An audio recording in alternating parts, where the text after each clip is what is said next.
আসসালামু আলাইকুম ওয়া রাহমাতুল্লাহি ওয়া বারাকাতুহু। বিসমিল্লাহ, আলহামদুলিল্লাহ, ওয়াসসালাতু ওয়াসসালামু আলা রাসূলিল্লাহ, আম্মা বাদ। কাছে কিংবা দূরে, দেশে কিংবা বিদেশে, যে যেখান থেকে দেখছেন এবং ভবিষ্যতে দেখবেন, সবাইকে আন্তরিক মোবারকবাদ এবং শুভেচ্ছা জানিয়ে শুরু করছি আজকে অত্যন্ত গুরুত্বপূর্ণ আলোচনা। যেহেতু আজকে জুমার দিন, সুতরাং জুমার দিনের কিছু সুন্নাহ নিয়ে আজকে আমি আপনাদের সামনে কথা বলবো।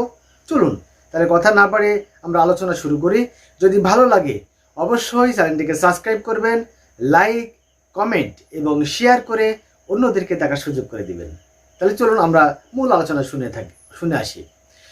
জুমার দিনের সুন্নার মধ্যে প্রথম যে সুন্নাত সেটা হলো ফজরের সালাত জামাতের সহিত আদায় করা। জুমার দিনের 1 নম্বর সুন্নাত হলো জুমার নামাজ জামাতের সহিত আদায় করা। 2 নম্বর সুন্নাত হলো উত্তম রূপে গোসল করা এবং তেল মালিশ করা, এটা 2 নম্বর সুন্নাত। 3 নম্বর সুন্নাত হলো গোসল করার সময়তে মিসওয়াক করা। 4 নম্বর সুন্নাত হলো গোসলের আগে অবাঞ্ছিত লোম এবং নখ কেটে ফেলা। 5 নম্বর সুন্নাহ হলো উত্তম ও পরিষ্কার কাপড় পরিধান করা। 5 নম্বর হলো উত্তম ও পরিষ্কার কাপড় পরিধান করা। 6 নম্বর আতর বা সুগন্ধি ব্যবহার করা। তবে অবশ্যই মনে রাখতে হবে এই জায়গায় যে সেন্ট ব্যবহার করা যাবে না। অবশ্যই আতর বা এই জাতীয় কোনো কিছু, সুগন্ধি জাতীয় কিছু ব্যবহার করা যাবে, তবে সেন্ট ব্যবহার করা যাবে না, বডি স্প্রে ব্যবহার করা যাবে না। 7 নম্বর হলো মসজিদে আগে আগে যাওয়া। 7 নম্বর সুন্নাত হলো মসজিদে আগে আগে যাওয়া, এটা সুন্নাহ। 8 নম্বর হচ্ছে পায়ে হেঁটে মসজিদে যাওয়া। এখানে একটু কথা বলতে হবে, আমরা অনেকেই গাড়িতে বা যেহেতু আমরা অনেকেই বাইক ব্যবহার করি, এই বাইকে চড়ে আমরা অনেকেই মসজিদে যাই জুমা সালাত আদায় করার জন্য। এক্ষেত্রে লক্ষণীয় যে অবশ্যই পায়ে হেঁটে যাওয়ার কথা রাসূলুল্লাহ সাল্লাল্লাহু আলাইহি সাল্লাম বলেছেন। তবে হ্যাঁ, যদি সেটা দূর হয়ে যায়, অনেক দূর হয়ে যায়, সেক্ষেত্রে আপনি ব্যবহার করতে পারেন, তবে সেটাও হবে সুন্নাতের খেলাফ। তাহলে 8 নম্বর হলো পায়ে হেঁটে মসজিদে যাওয়া। 9 নম্বর হচ্ছে ইমাম সাহেবের কাছাকাছি বসা।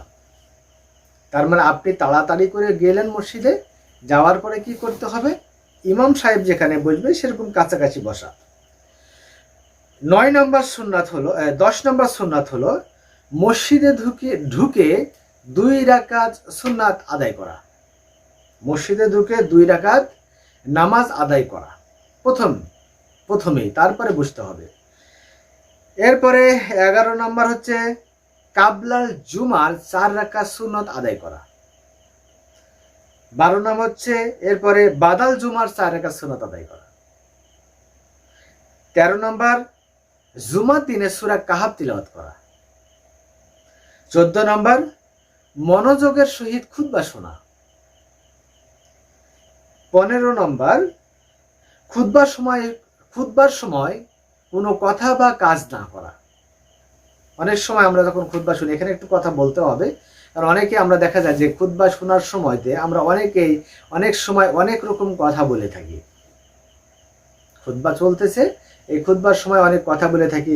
কোনো বাচ্চা বা কেউ যদি কথা বলে, সেই জায়গায় তাকে আমরা ধমক দিয়ে থাকি বা কোনো কাজ করে থাকি খুতবার সময়তে।